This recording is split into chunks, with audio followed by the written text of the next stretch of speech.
My name is Beth Palma, and I am with EPA's Office of Air Quality Planning and Standards. Before we get into the content of this webinar, I want to provide a brief overview of our agenda. First, I will give participants a quick orientation to the Zoom tools that they may need, like turning on captions and submitting questions. Next, Denise Scott, Mark Evangelista, and Jason Smith with EPA's Office of Air Quality Planning and Standards will present overviews of the 2024 PM2.5 National Ambient Air Quality Standard Initial Area Designation process. Finally, with the remaining time, we will conduct a Q&A session and, where possible, provide responses to questions relevant to today's presentation. The presentation of this webinar is being recorded via the live stream link, and we understand it will be available following the webinar via YouTube. EPA is not separately recording this webinar and is not intending to post a recording to our website. The EPA intends to post the slides that are shown today on our website, on our PM2.5 Designations website, and a link to that website is now posted in the chat box. The webinar is being simultaneously live streamed on YouTube to maximize participation of interested parties. At this time, we kindly request that participating tribes and others use the live stream link to the maximum extent possible to ensure that every participating tribe or air agency can use the Zoom link. In addition, live audio captioning is available. To enable captions, select the captions icon on your Zoom taskbar. Note that this feature may be listed or hidden within the More icon. Once selected, you can view closed captions as a participant in the transcription pop-up window by selecting the Full View Transcript option. The transcript is auto-generated by Zoom using voice-to-text technology and therefore may not be 100% accurate. We ask that all Zoom participants identify themselves by first and last name and by your affiliation, if any. Therefore, if you haven't already renamed yourself, please do so, as this will help us identify attendees. To rename yourself, first click on the Participants button located on your Zoom taskbar. Next, hover your mouse over your name in the Zoom participants list. Click the Rename button. Enter the name you'd like to appear in the Zoom meeting, and then click OK. This will also ensure that EPA can follow up on any questions with the geographically relevant EPA regional office. This webinar is intended as a means for EPA to provide information about the 2024 PM2.5 Initial Area Designations process. Our goal is to provide an overview of the Designations Memorandum and Mapping Tool and receive questions on the topics presented. To the extent that we are able in this forum, we intend to address at least some of the questions during this webinar. The EPA team participating today includes representatives from both EPA headquarters and EPA regional offices. If your question is not addressed during today's webinar, our intention is to refer questions to the relevant EPA regional office for follow-up. This webinar is not a forum for the public to provide feedback, commentary, or opinions about the designations process. For questions about the content presented during this webinar, please submit written questions to the EPA using Zoom's Q&A feature. The question and answer icon, or Q&A icon, is located on your Zoom taskbar or your panel next to the chat icon. To submit a question, click the Q&A icon, select the Ask a Question button, and type in your question or questions in the pop-up text box window. When done, click Submit. Feel free to submit questions using the Q&A feature at any time during the presentation. Please do not use the chat for posting questions unless you're experiencing technical difficulties, and that's the only way that you're able to ask a question. During the Q&A portion of the webinar, the Q&A monitor will read out loud and the EPA will answer as many applicable questions as possible. The EPA does not expect that this webinar will address area-specific questions. While you may post area-specific questions, the EPA does not intend to address these questions about designation status or boundaries for specific areas in today's webinar. EPA is committed to an environment of mutual respect and safety. The agency will not tolerate harassment, discrimination, intimidation, inappropriate languages and images, or sustained disruption of the former. EPA expects everyone participating in this webinar, including presenters, attendees, speakers, and supporting staff, to conduct themselves in a respectful and civil manner. We'll monitor and moderate this virtual event to ensure common standards of decency are upheld. Lastly, we respectfully request your patience during this event. There will be pauses in speaking as we transition speakers and review questions. We will do our best to let you know what's happening on our end as we proceed. So, with that said, at this time, we'll begin the webinar. I now turn the microphone over to Denise Scott, our Senior Staff Lead on the PM2.5 Designations process, also with the EPA's Office of Air Quality and Standards. Denise?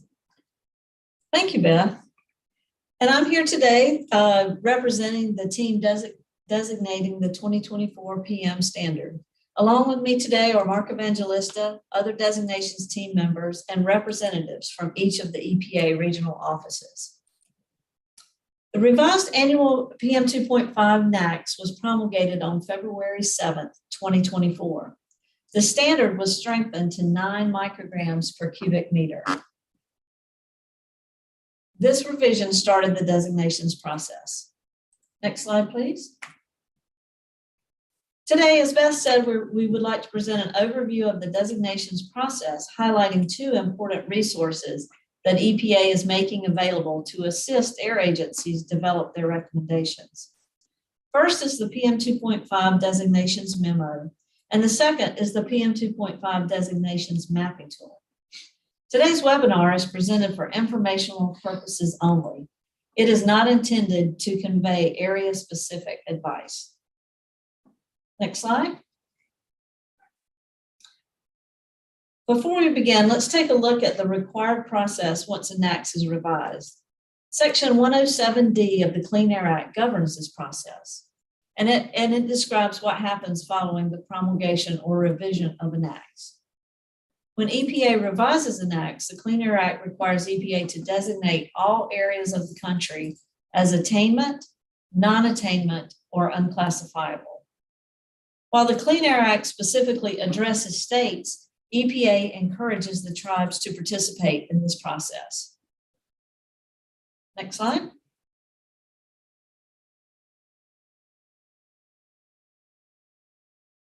One moment, let's take a minute and resolve an issue that's going on with feedback on the audio.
Thank you, everyone, and we apologize for that delay.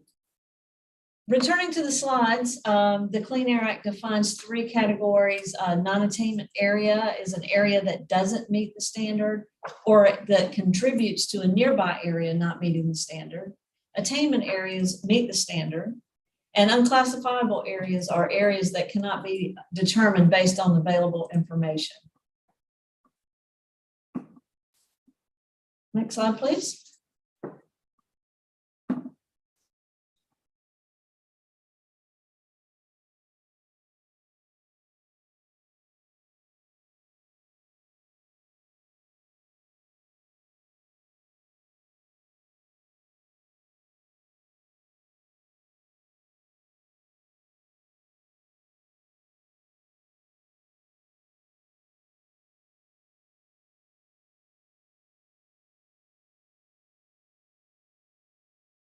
Final designations. We call these the 120-day letters. At this point, EPA will give the states and tribes 60 days to submit additional information in support of their recommendations. And finally, EPA will issue the final designations no later than 2 years following the NAAQS revision. Next slide, please. In keeping with our commitment to support air agencies in the designations process, we are making the following resources available. Next slide, please. EPA has updated and will continue to update the particle pollution website throughout the designations process. We will make all relevant resources and data available through links here. The following resources are available on the website now. The PM Designations Memorandum, a link to the mapping tool, the relevant data sets used for the factor analysis, and our tribal policy and guidance. Next slide. Other sources of information include the Exceptional Events website. We have developed a learning module in air knowledge for designations. You can access that through the air knowledge website or through the learning management system.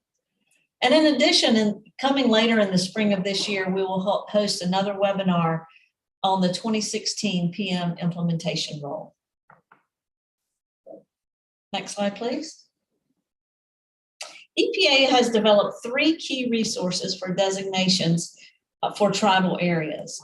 In 2011, EPA issued 2 memos. One memo was directed towards the regions and contained the overall process for designating areas of Indian country. At that time, EPA also issued a policy memo highlighting implementation considerations for areas that are designated as separate non-attainment areas. And finally, in 2018, EPA published a manual for tribes that wish to participate in the designations process. These resources are all available on the particle pollution website. Next slide. And now for the overview of the PM Designations Memorandum. The PM Designations Memorandum provides information on the process and the schedule for designating areas for the 2024 PM standard. It includes schedules for exceptional events as well as the designations themselves, Clean Air Act requirements relevant to the designations. The designations memo also contains the 5 factors that EPA recommends air agencies use to consider in developing their recommendations. And finally, attachments to the memorandum provide more detailed information on the schedule, the 5 factors, and technical tools used for evaluating non-attainment area boundaries. Next slide, please. Not only does the Clean Air Act require EPA to identify areas that violate the air quality standards, EPA must also identify areas that contribute to those violations. To identify the violating areas, we use the most recent 3 years of certified air quality monitoring data. We expect air agencies will use 2021 to 2023 data in developing their recommendations, and EPA will likely use 2022 to 2024 data in finalizing the designations. Next slide, please. The boundaries for each non-attainment area are evaluated on a case-by-case basis, and we strive for national consistency in our decisions. Our boundaries are determined on a weight of evidence approach considering 5 factors. Next slide, please. Here are some of the data considerations for the 2024 PM designations. Last week in the Federal Register, EPA announced a proposed update to monitoring data from the Teledyne monitors, which are used in monitoring PM2.5. I won't be covering this proposed update in our discussion today, but you can find more information in this Federal Register notice. The comment period is open for 30 days. Other data considerations include the emissions modeling platform inventory, which we plan to use, which is the 2022 version 1 of the emissions modeling platform. And we'll have more information on that in a moment. Violations of the standard are used and are identified using federal reference method monitors and federal equivalent method monitors that are cited in accordance with 40 CFR Part 58. These are regulatory monitors and are the only monitors used for identifying violations of the standard. Data from non-regulatory monitors, such as sensors, and from air quality modeling, where available, might be used and appropriate to help define the boundaries for the areas, but not the violations themselves. Next slide.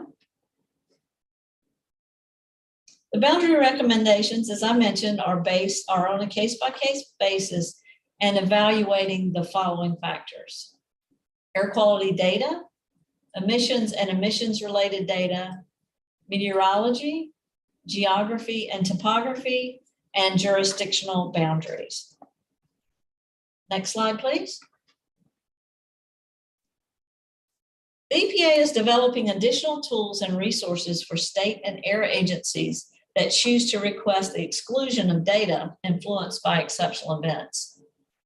More information on these tools and additional information and guidance related to exceptional events can be found on the webpage located on your screen. Next slide. And now let's discuss the anticipated schedule for the designations and the exceptional events. Next slide. Based on the Clean Air Act timelines, with a promulgation date of February 7th, 2024, here are the anticipated dates for key actions for the 2024 PM designations. Although these dates might change slightly, we expect air agencies to submit their recommendations by February 7th, 2025, and EPA will finalize designations no later than February 6th, 2026. Next slide. For states that would like to submit exceptional events demonstrations, these are the dates for initial notifications and for the final demonstrations. I would just like to note that completed demonstrations will not be required for the data year 2021, although states should address any data from 2021 that they believe was influenced by exceptional events in their designations recommendations. Next slide, please. And now we'll begin our discussion and presentation on the PM designations mapping tool. This implementation tool assists air agencies, next slide, I'm sorry. This tool assists air agencies in developing their area recommendations. It also gives users important access to data that will be used in analyzing the 5 factors, and it helps users visualize that data. Next slide, please. For the 2024 PM designations, EPA has new data layers to the mapping tool.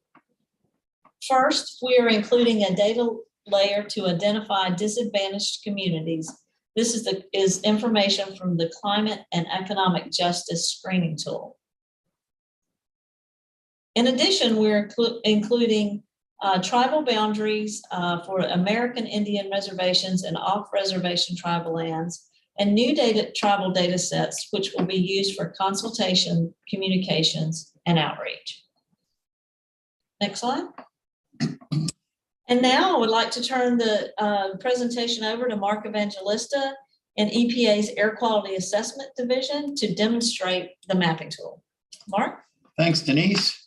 I'm Mark Evangelista here, and we're going to take a look at the designations mapping tool. Quick little walkthrough of what you're going to see and talk a little bit about some of the data you will also be able to use here. First thing I want to show you is a response to a question that came up yesterday, which is, are we covering Alaska and Hawaii? As you can see by the triangles and the dots and all the data little locations, yes, we are. We won't show you any of Alaska and Hawaii in this demonstration today, but it's there when you need to go use it. So first of all, let's take a quick look at what we have in our general mapping tool display here. As most of the web tools you ever use, you'll find you have lots of little buttons and stuff all over the place. Well, let's start in the lower left-hand corner. You'll see down here a mileage and a little box. The size of that box corresponds to, in this case, 1,000 miles.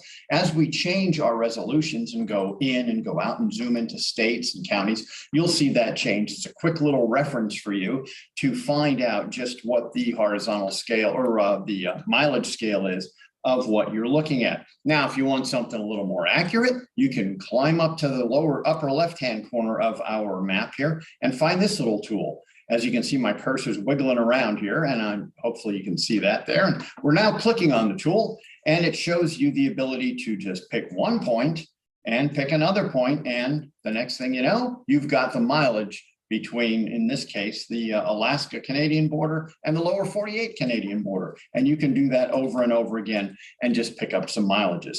We've got the everyday routine search bar coming up next, and that lets you pick a location and zoom right to it.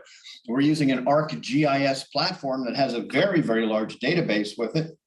And of course, in that database is pretty much every city and town in the United States. If we were to put in something like, say, Pittsburgh, it immediately would pop up. You can click on that and it'll take you right there. So that's how those two tools work. We have some more specific tools on the right-hand side of our map, and we'll look over here at these now. I'm all the way over in the upper right-hand corner, wiggling my cursor around at the Contact EPA button. If you push this little button here, you will get the following website pop up in a separate window in your browser. This is a very important tool because if you have any questions, if you don't know how to do something, if you need help, support, training, whatever, this is the way you reach us.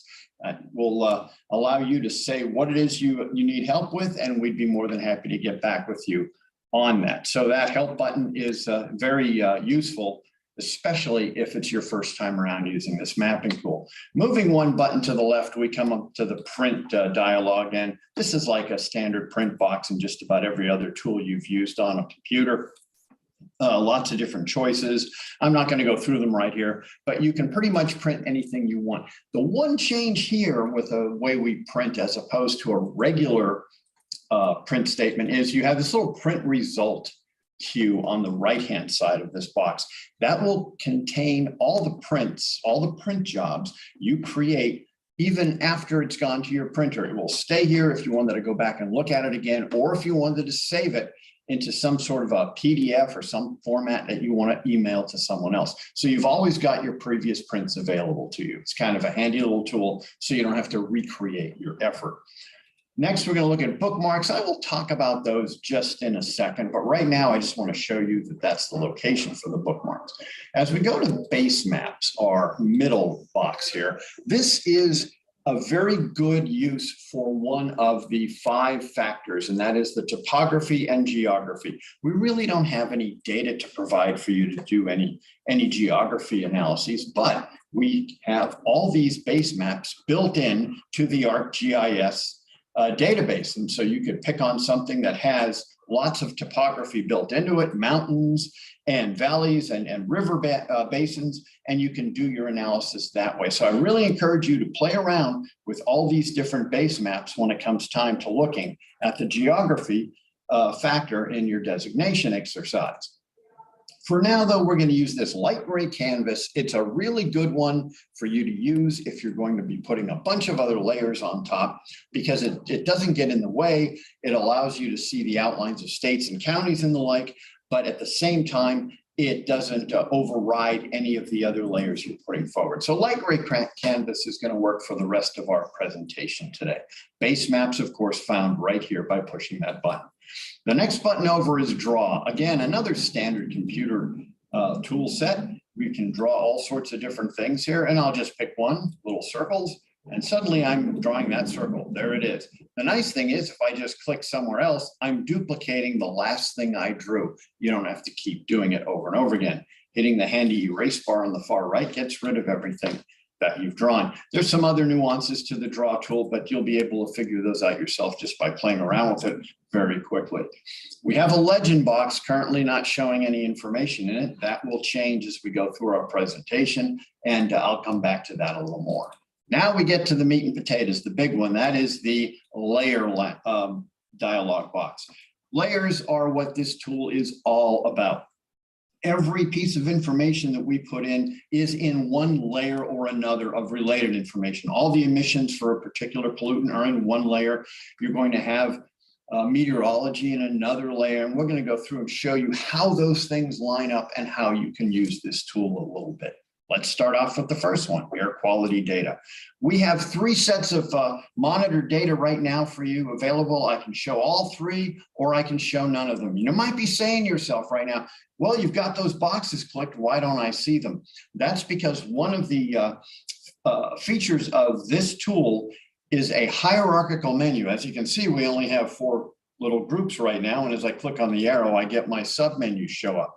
If you're going to show something in a submenu, you've also got to click the box in the menu that contains it. Now, all of a sudden, we see everything we want to look at. So I'm going to go back for a moment to our bookmarks that I mentioned just a minute ago and explain that to you.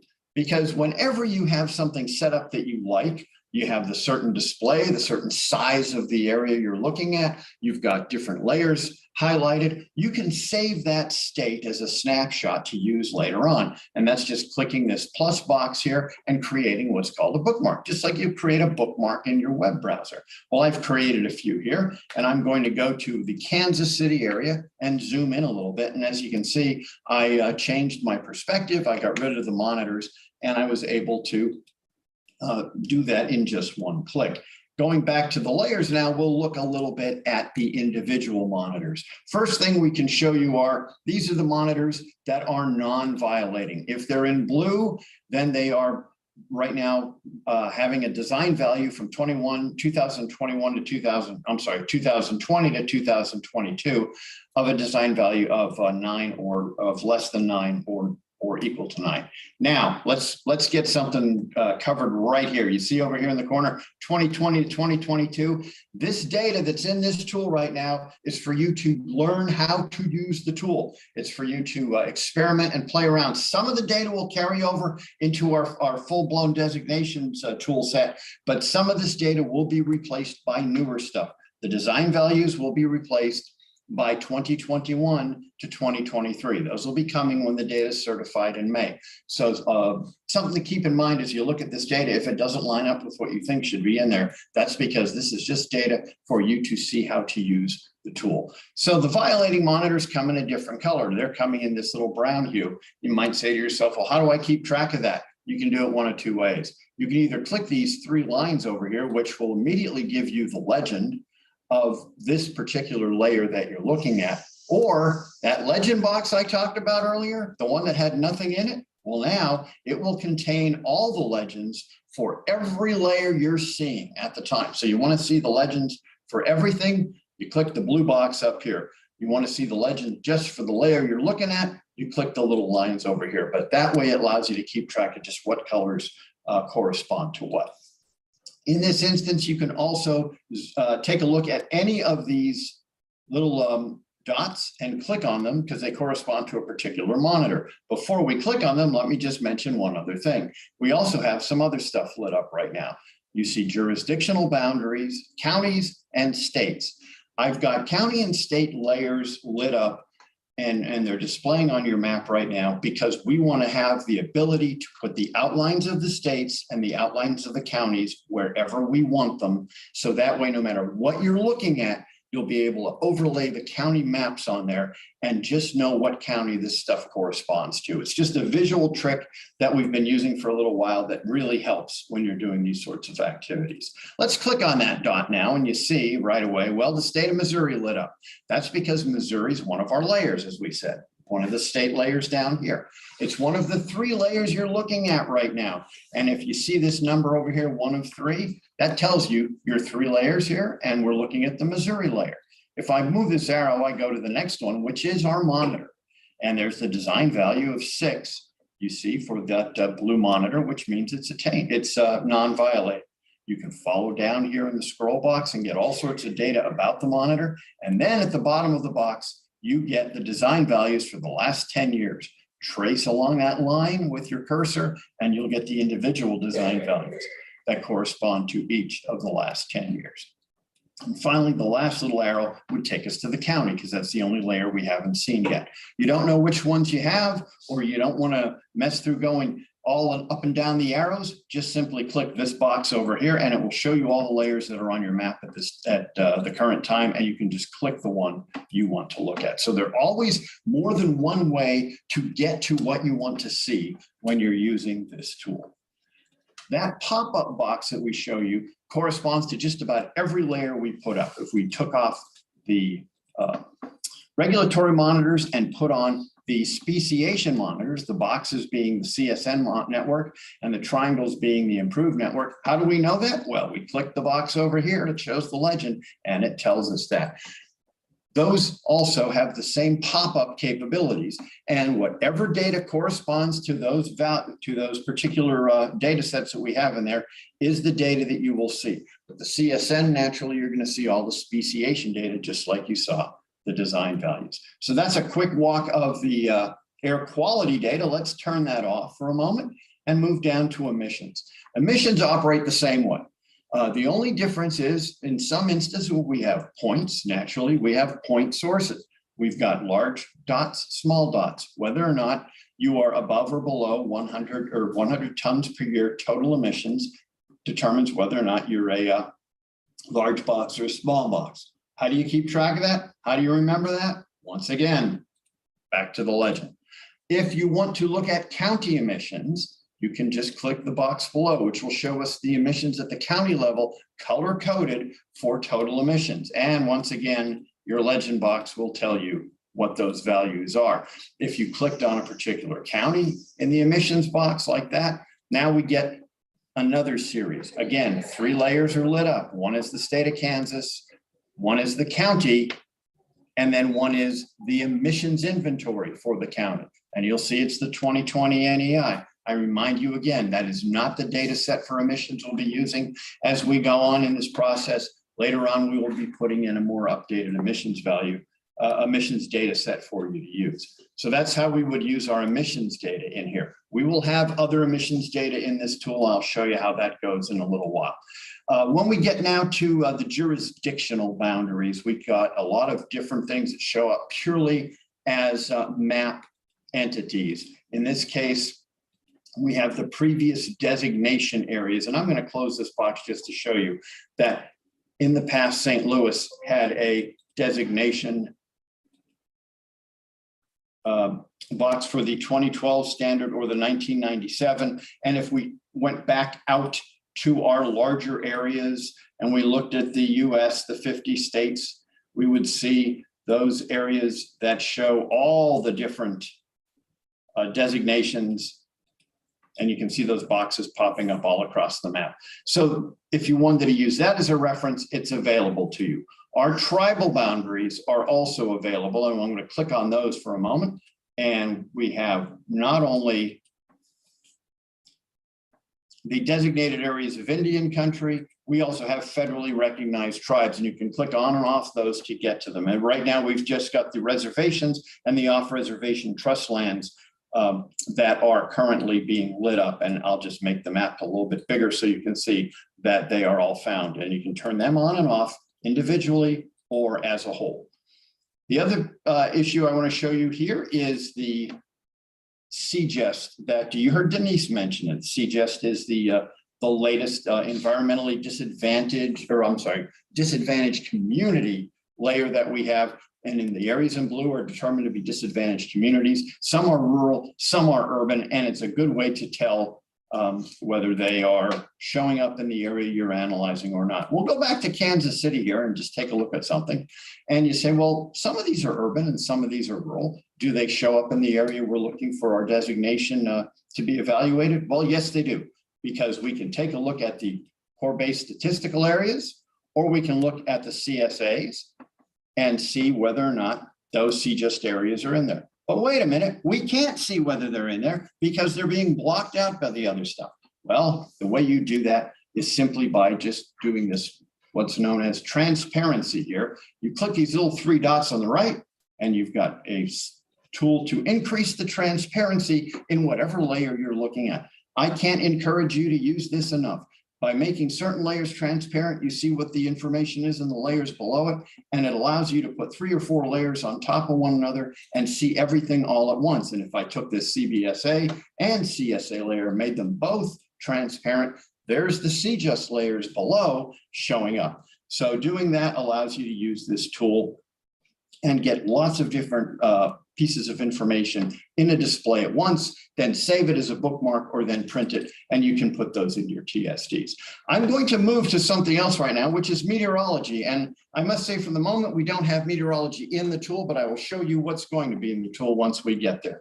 We have a short map here. This is the Kansas City area once again. I've just got some colors to make it show up a little more brilliantly once we put all these trajectories on top of it. And that's 1,096, a trajectory for every day of the design value year or years that we're going to be looking at. Now that gets to be quite messy, and we all know that. So we also are going to be looking at trajectory plots only for those days that are exceeding the standard in the same design value period.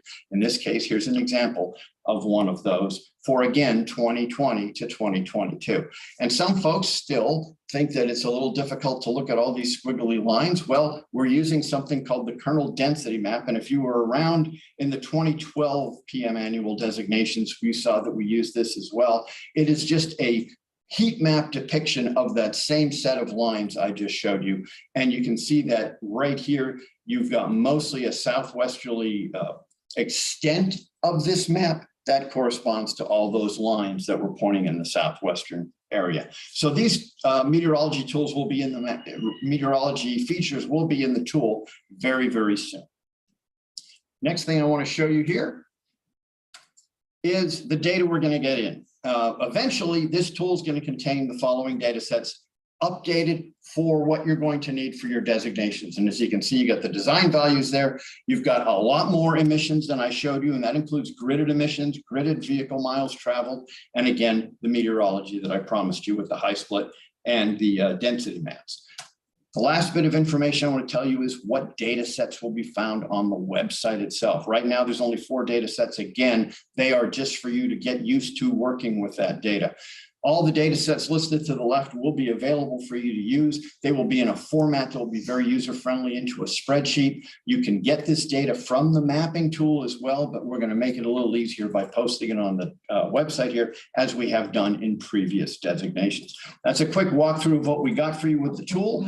Right now, we're going to assemble some of the questions that have been popping up since we've started our presentation. That'll take us a minute or two. So while we do that, we're going to just pause for a moment and get back with you shortly.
We received a question on how will EPA most likely use the 2024 data, and while we cannot use that data in our recommendations.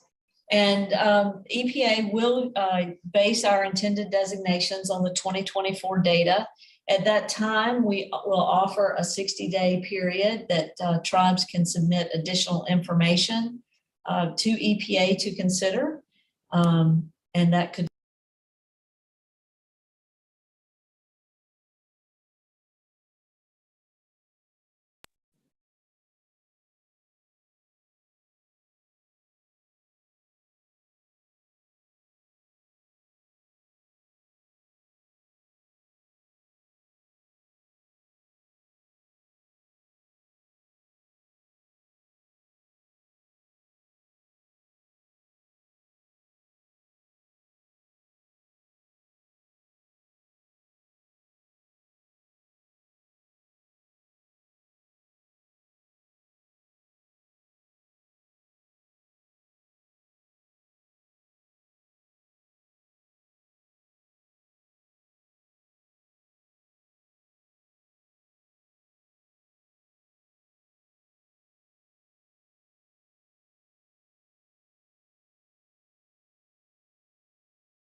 say.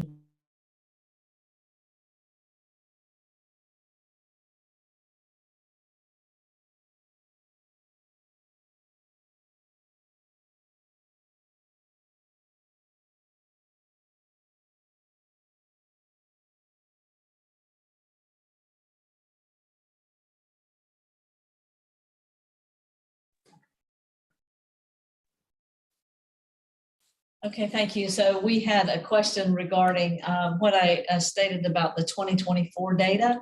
And EPA does intend to use the 2024 data in our intended designations. At that time, if tribes have additional information, we realize that you would have based your recommendations on the 21 to 23 data.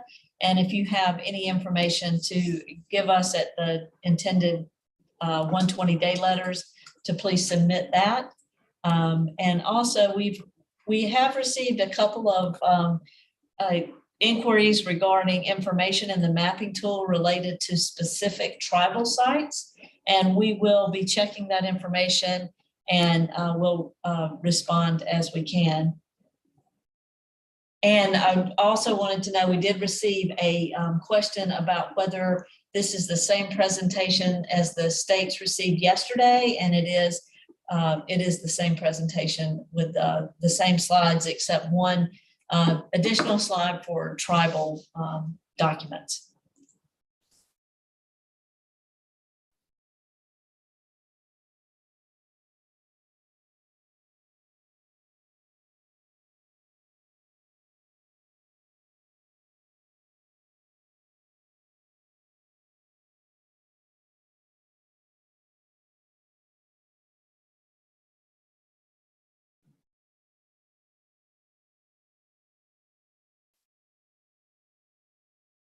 Okay, we've received a question about the presentation today itself, and will there be a recording? We do not anticipate the slides today's presentation are already on the website. We will not be posting a recording on the website.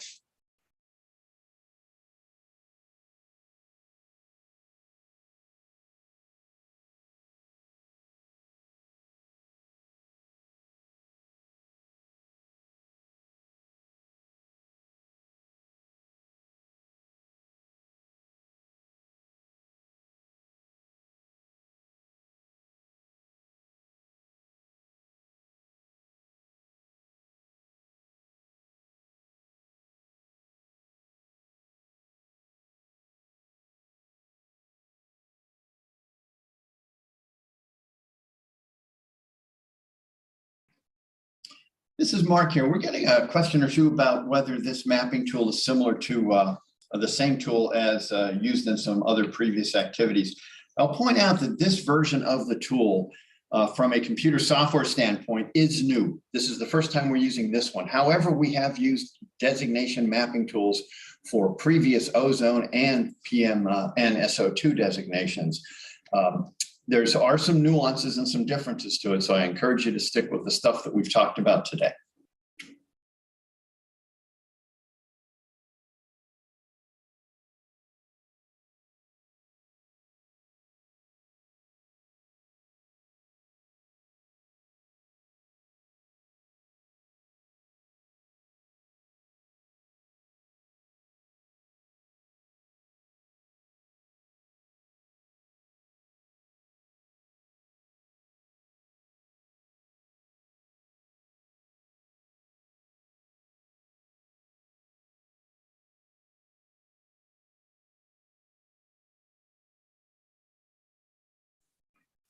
Mark, again, we have a question about the Teledyne data correction and the comment period. There's a notice of availability currently out in the Federal Register for that. And I believe the comment period is open until March 15th.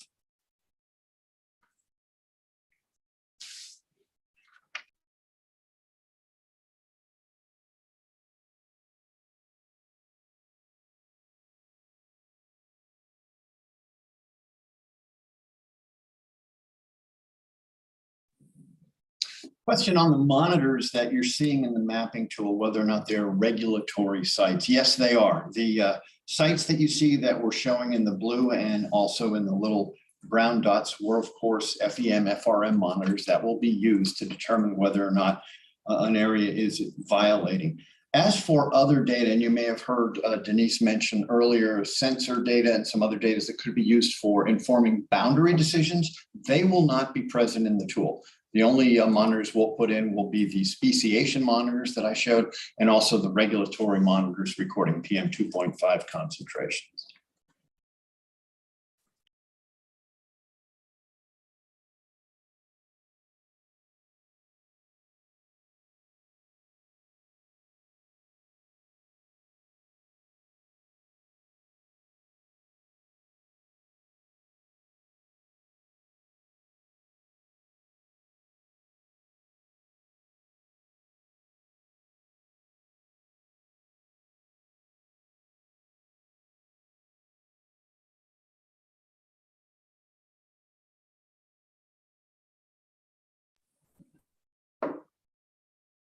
There's a question about research efforts going on with purple air monitors and perhaps some other monitoring networks. We are unable to comment or discuss any of those. We're going to stick to the monitors that we showed in the tool and those that we'll be using for our designations.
Question about the location of the monitors and if it is the same. I believe it was, is the location of the monitors the same as they were in previous maps?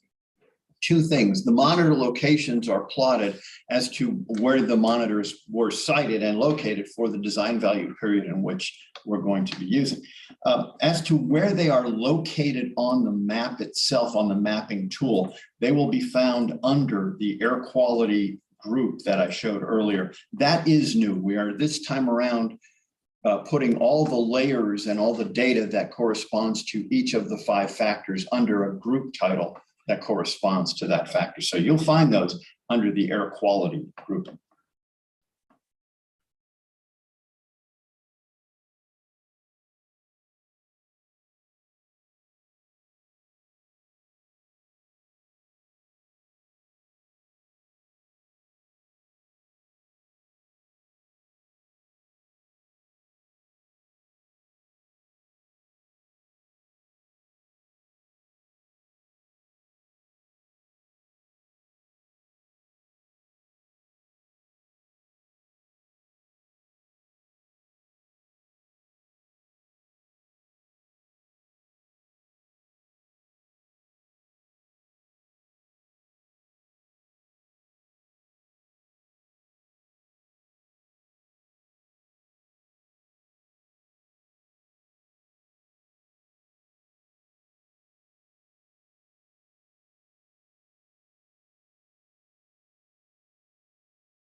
Thank you. We've received a question about whether tribes, pros and cons for tribes participating in the and making recommendations to EPA. And we would refer you to your regional office representative to discuss further any pros and cons for that. Thank you.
Thank you, everybody, for participating with us today. We will now conclude our webinar. We hope this discussion has been informative and helpful. We appreciate your attendance and have a good day.